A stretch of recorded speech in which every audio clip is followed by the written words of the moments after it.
మూడో పట్టణ police station పరిధిలో ఆన్లైన్ యాప్లో ఈ అశ్లీలంగా కనిపించడం, దాన్ని పరంగా డబ్బులు సంపాదించడం అనే దాని మీద మేము ఒక కేసు రిజిస్ట్రేషన్ జరిగింది. ఆ కేసులో పూర్వాపరాలు విచారించి వారిని విచారించినప్పుడు కొన్ని వాస్తవాలు వెలుగు చూశాయి. అవి పత్రికాముఖంగా మీ అందరూ తెలియజేయడానికి ఈ ప్రెస్ మీట్ ను పెట్టాము. ఈ కేసులో ఈ అనురాధ అనే అమ్మాయికి ఒక బాబు ఉంటాడు, భర్త వదిలేశాడు, 45 సంవత్సరాలు. పిల్లాడిని ఇంజనీరింగ్ చదివించుకుంటా పిల్లాడి మధ్యలో లవ్ మ్యారేజ్ చేసుకుని చదువు మానేశాడు. అప్పుల పాలు అయింది.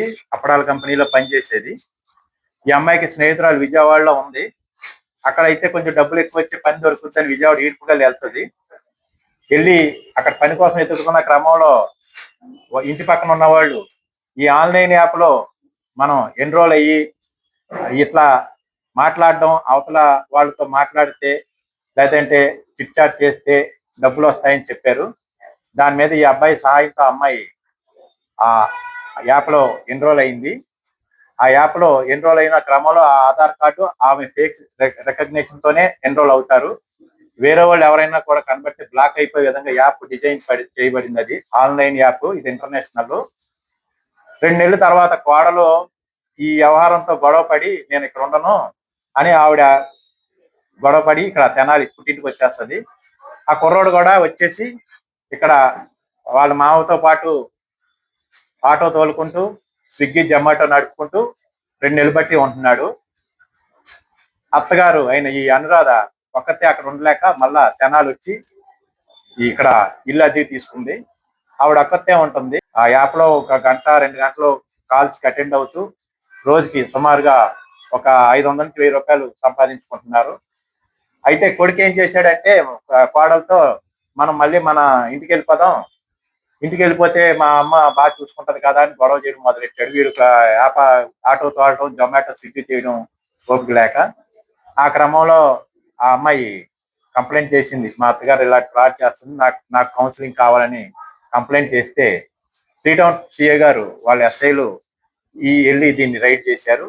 రైడ్ చేసిన క్రమంలో ఈ యాప్ అనేది మన వాళ్ళ ఫోన్లో కూర్చోబెట్టి వెరిఫై చేసినప్పుడు ఆ ఫోన్లో యాప్ని చూసాం. వాళ్ళే ఎన్రోల్ అయి ఉన్నారు. మనకి తెనాల్లో ప్రచారం అవుతున్నట్టుగా కానీ ఇతర విధంగా కానీ 100 మంది ఏమీ లేరు. అది ఆన్లైన్ యాప్. తెనాల్లో కానీ ఇక్కడ కానీ డిజైన్ చేయబడింది కాదు, ఇది ఫారెన్ యాప్. ఆ యాప్ లో ఇంట్రెస్ట్ ఉన్న వాళ్ళు ఆ యాంగిల్లో చూసేవాళ్ళు ఎన్రోల్ అవుతారు. డబ్బులు పేమెంట్ చేసి ఎన్రోల్ అయిన వాళ్ళు ఉంటారు, డబ్బులు సంపాదించే వాళ్ళు ఉంటారు. అంతేగాని దీనికి మనకు ప్రచారం జరుగుతున్నట్టుగా తెనాలి కానీ ఈ చుట్టుపక్కల కానీ ఈ యాప్ ఎవరు సొంతంగా డిజైన్ చేసింది కానీ కాదు, ఇది ఆన్లైన్ యాప్. దీని మీద మేమంతా మా ఐటీ కోర్ టీంతో రాత్రి అంతా మేము చూసాం. ఆ ముద్దాయిని తీసుకొచ్చినప్పుడు పర్యవేక్షణ చేసి ఈ రోజు మా జిల్లా ఐటీ కోర్ దగ్గర కూడా ఆ యాప్ని, ఫోన్ని, వాళ్ళని కూడా తీసుకుని వెళ్తున్నాం. ఇందులో ఫర్దర్ డెవలప్మెంట్స్ ఏమైనా ఉన్నాయేమో ఫైనలైజ్ చేస్తాం. లేదు ఈ యాప్ మీద మనం ఎవరు కంప్లైంట్ చేయాలనేది ఆన్లైన్ ఇంటర్నేషనల్ ఎవరికైనా కంప్లైంట్ చేయాలంటే చేస్తాం.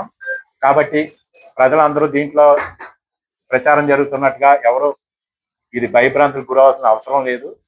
ఇది ఓన్లీ ఆన్లైన్ యాప్. పిల్లలకి సెల్ ఫోన్లు ఇచ్చాం. ఆ సెల్ ఫోన్లు ఏ విధంగా వాడుతున్నారు అనేది, అది మత్తు పదార్థాలకు వాడుతున్నారా, ఆన్లైన్ యాప్ లో చూడటానికి వాడుతున్నారా, రీల్స్ చూడటానికి వాడుతున్నారా అనేది మీరు ఎవరికెవరు ఎప్పటికప్పుడు పర్యవేక్షించుకోవాలి.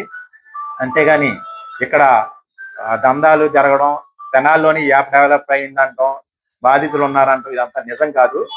మేము ఆ బాధితులు ఇల్లు కూడా వెళ్ళి చూసాము. ఆమె ఇప్పుడు తెనాల్లో 4000 రూపాయలు అద్దెకి తీసుకున్న ఇంట్లో ఉంటుంది. ఆ అమ్మాయిని విచారించినప్పుడు ఈ వాస్తవాలు వెలుగు చూశాయి.